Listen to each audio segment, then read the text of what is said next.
Baby দেখো কুতু বাচ্চাটা কি সুন্দর না? ওরে পাগল, তুমি ওকে তুলে নিয়েছো? আরে কি মুশকিল, ওর মা দিলে তোমাকে কামড়ে দেবে। আরে কামড়াবে না, ও তো আমার মতনই ছোট বাচ্চা। হ্যাঁ, তুই তো কুত্তারই বাচ্চা। এই দেখো বেবি, সর্ষে ক্ষেতটা কত সুন্দর লাগছে না? পুরো হলুদে হলুদ ভরে গেছে। এই কোথায় গেলি?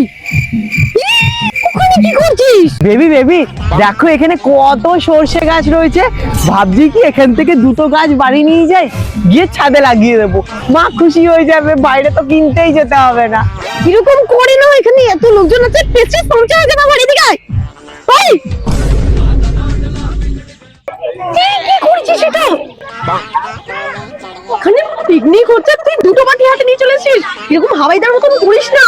আরে না, মা বলেছে যেখানে যা দেবে একটু বেশি বেশি করে খেয়ে নিলে, তাহলে পেটটা ভরা থাকবে। এরকম ভাবে খাস না রে, হ্যাংলার মতন খাস না। এখানে লোকজন আমাদেরকে খারাপ ভাববে, পেস্টের পাংচার হয়ে যাবে। আরে কিচ্ছু ভাববে না, আমি তো 2 প্লেট নিয়েছি ওই জন্য। তুই তো দে, আমাকে একটা দে। না না, দুটো আমি খাবো তো। একটা দিতে হয়, দে নাকি? আমার খাবার নেবে, দেবো না। সবাই নাচছে দেখো, চলো না আমরাও একটু নাচি। চুপ, একটু চুপ করে দাঁড়িয়ে থাকো। একটু নাচি না, সবাই তো নাচতেই এসছে এখানে। আমরা এখানে নাচতে আসিনি, আমরা এখানে দাঁড়িয়ে থাকতে আছি। চুপ করে আর তোমার ঠাস করে গালে পাশে কথা বলবো। তাহলে চলো ওখানে পকোড়া দিচ্ছি, একটু পকোড়া খেয়ে আসি।